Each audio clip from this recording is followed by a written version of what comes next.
Hello, it's Kylie Coo. Welcome to my studio. So I really enjoyed making this scroll journal last week, and I'll leave links to the video above and below. And this kind of gave me the idea for something this week. We're continuing with our theme of Let's Journal in the Mixed Media Emporium Facebook group. And last week, and indeed this week, I wanted to try and come up with, I suppose, a slightly different type of journaling. And this week, what I've decided to do is what I'm going to call a journal jar. So I have this jar here, just a jar that some pasta sauce had come in. I'm not going to use the top, but I am going to make this into a little jar into which we will put mini scrolls.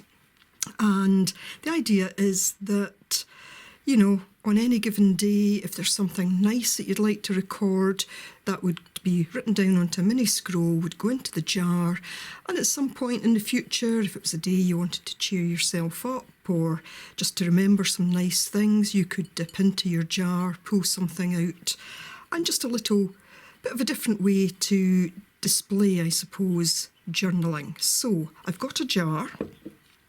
I want to try and keep with kind of natural and earthy colours again. So I've pulled out a few fabrics. I've got some little twigs, but you could use anything. You could even use a paper straw just to wrap the scroll round, or you could even just roll a piece of paper up.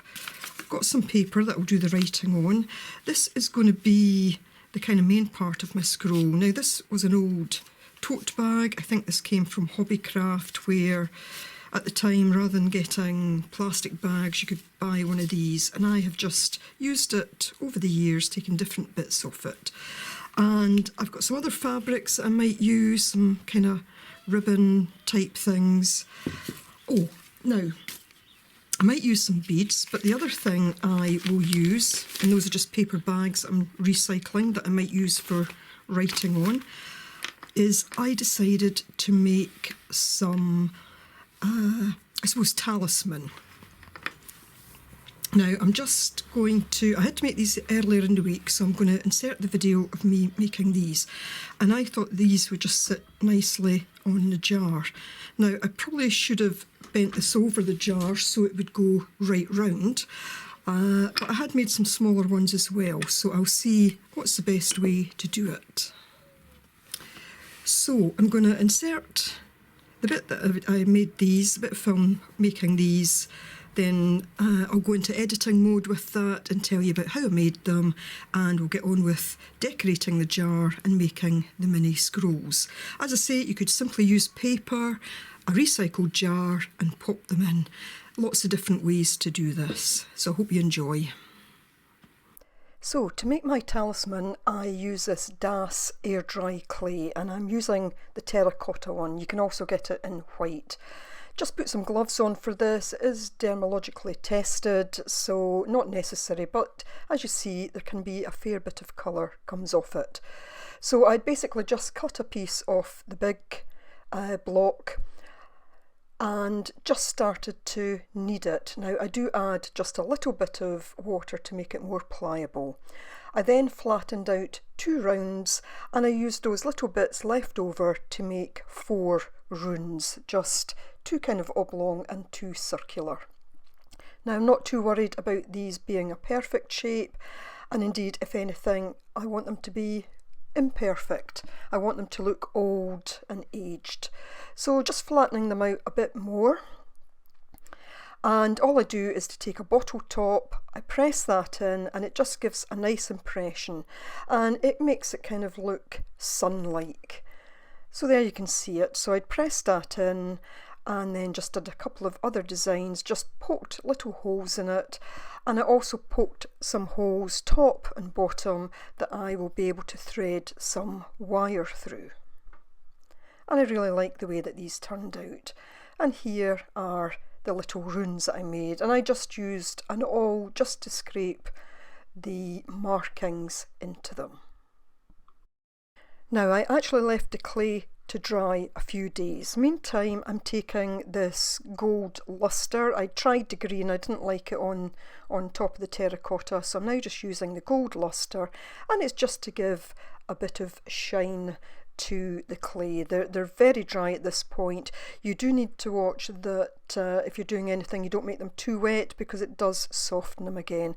And then just giving the gold lustre a bit of a buff up and taking off any excess. I'm now going to use this Florists Wire to attach my talisman to the jar. Now, I should have kind of bent it over the jar so that it would have followed to the natural shape of that. I didn't, and it's okay because I'll find a way to actually make it work. So I'm just running that wire around a few times because I want to make sure that I've got sufficient. I have a rough idea how I'm going to attach it, but not exactly. So there is a bit of just playing about with things and trying to get it to work best to hold it in place.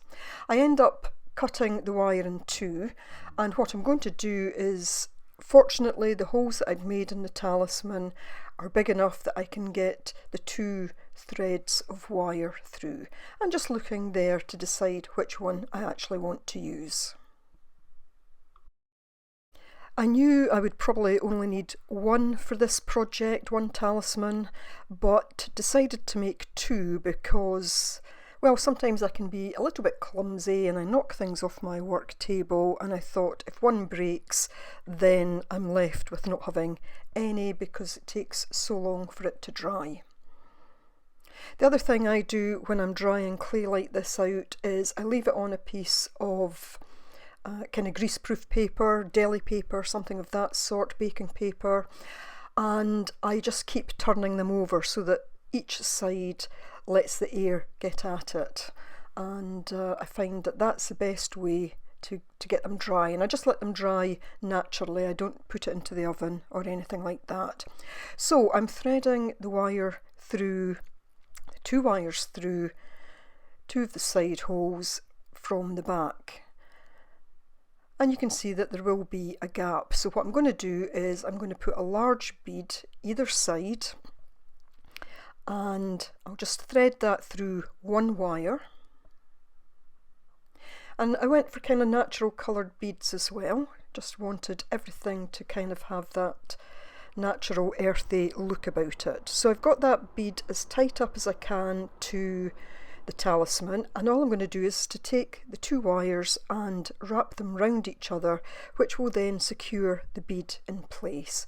And I do exactly the same on the other side. So just holding it in place there and just wrapping the wires round. It's a little bit fiddly and the wire springs about a bit, but it's one of these things, just have to be kind of patient. I decide I'll put another couple of beads on that, and then what I'm going to do is to just pull it all together, kind of tie it at the back by wrapping another two beads, one on each side, around each other. I do decide though that it might stay better in place if I actually put some of the 3-in-1 glue onto it. So just working out here how many more beads I want on, and again I'm going to do the same thing. I'm just going to put it onto one of the strings of wire, just wrapping that round a little bit further so that I'm spacing them out. Put one bead on. I did look here to see if I wanted to put the runes on, but decided against that. And then I'll simply twist the two wires around each other again, and that will hold the bead in place. And again I'll do the same on the other side. Now I try to get them kind of equidistant on each side, but again, you know, I'm not going for perfection here. I want it to look kind of rustic. Just working out there how I'm going to actually hold the whole thing in place. And you see there that I'm just putting on another one of those large beads. It jumps off. It's a little bit fiddly. And again I'm just going to twist the wires round, and that holds the bead in place. And I'll do the same on the other side. So I've now got all my beads in place. You'll see I've got a little bit of overlap at the back there, which is deliberate because I'm just going to wrap these around each other, and that's going to work that way, and of course I'll cut off any excess. So I unwrap it again, and then I take some of the 3-in-1 glue and just put it right down the centre of the talisman. I don't cover the whole thing because it's not all going to touch on the glass, so just down the centre. Now I had to hold this in place for a few minutes because it was just going to kind of roll off or roll to one side otherwise. It wasn't fully dry here, but I decided just to move on anyway.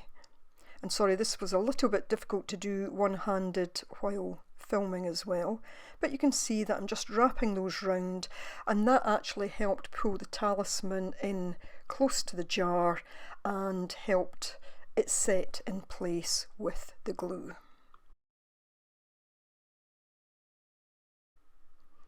So I twisted the wires a bit more on the back, and then I snip off the excess wire, and later on I'll come back in and just neaten those wires up just by kind of curling them a little bit.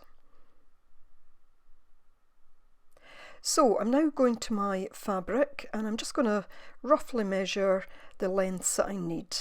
And I think I make each one about 2.5 inches, there or thereabouts. I just measured them according to the size of my sticks. Sticks weren't all the same size, so you know, I just adjusted some of them. So this fabric is very easy to tear, so it was just a case of snipping it and then pulling. Now this will leave threads, but I quite like that look to it.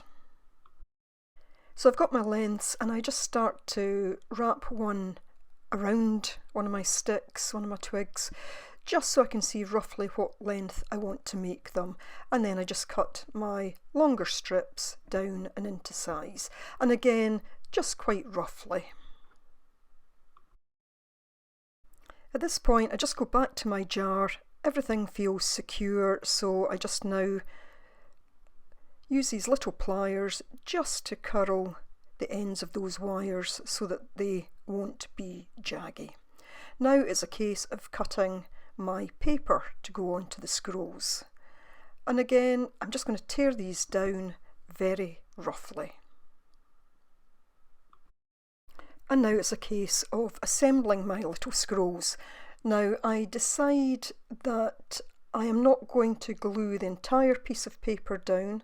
I'm just going to glue one end of it to the fabric, because that means that I could actually write on both sides of the paper. So just going to use that 3-in-1 glue again. I put it along one edge of the paper, it doesn't need a lot. Put it down on my fabric. Then I'm just going to glue my twig into place, just marking it roughly. Now this fabric is quite thin, so the glue does kind of go through, but of course it dries clear, so it will be absolutely fine. So I've got my twig in place, and then just a little bit more glue just to hold that fabric down.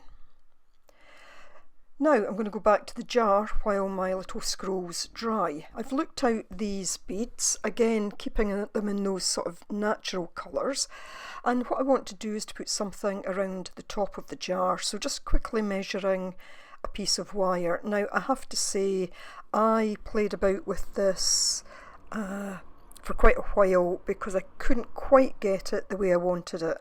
I didn't want the beads all to be sitting close to each other. I wanted them spread out around the top, and I'd worked them a few times round the top, but it kept slipping.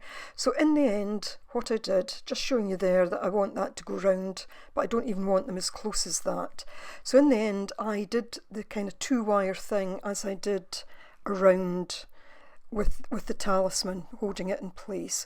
So I've put my beads onto one wire, I added the other wire and secured it to the first wire, and now all I'm doing is wrapping it round.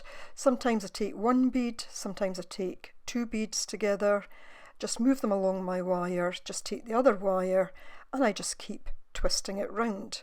And again, I think this gives it a nice kind of rustic look.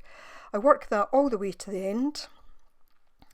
And all I'm going to do is something very similar to what I did on the layer below with the talisman. I've got two bigger beads towards the end, and I'm simply going to take those, I overlap them, and then I'm going to twist them around each other. And in fact, I put a third bead on, I think it was a third, or maybe it was another two, just so it would kind of dangle ever so slightly. I can still adjust that. I'm not using any glue for this bit. I cut the excess wire off, and then again I just roll in those little wires so there's no jagged edges sticking out. So some of these beads are kind of amber. I guess they're sort of clear, which means that when the sun hits them, they're really sparkling, and I'm really liking the way that that turned out. So back to my scrolls, and I think I'm just having another look at the jar there and the way that the light's hitting it. Because the sun had come up, it was looking really nice. So all I'm going to do is to take orange embroidery thread, still on the needle from when I did my project last week. No fancy sewing here, just a basic knot in the end, and I'm just going to do a running stitch.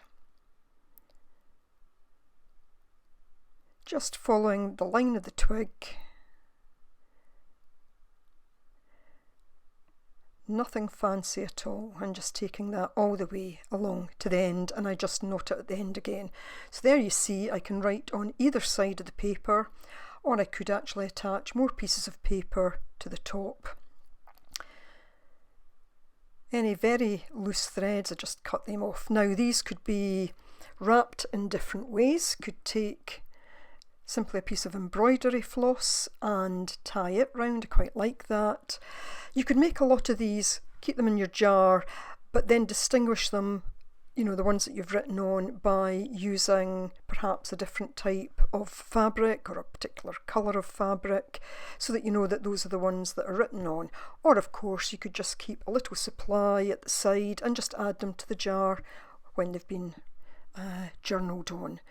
So I'm just going to use some little bits of kind of ribbon and other things, just scraps, a great way to use your scraps. Wasn't sure if this piece would tear or not. It wouldn't, so I just have to cut it. And just using these to tie the scrolls. Now of course they could be done in the way that I did the scroll last week, with a button and a ribbon, but I quite liked this kind of rustic look to them.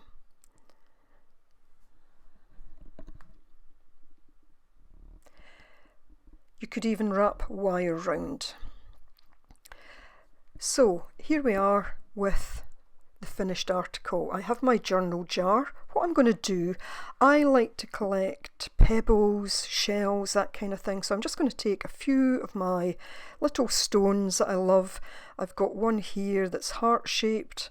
It makes its way into different projects because you can move them about. So, you know, if I found anything of interest, journaling isn't necessarily just about written journaling, it's a kind of visual journaling.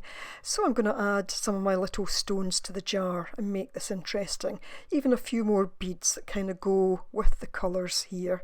Got this one with the peace sign. I thought that was quite a nice thing to add into this little jar. You know, this is a kind of positivity jar. It's going to be things that mean something to me when I journal on my little scrolls.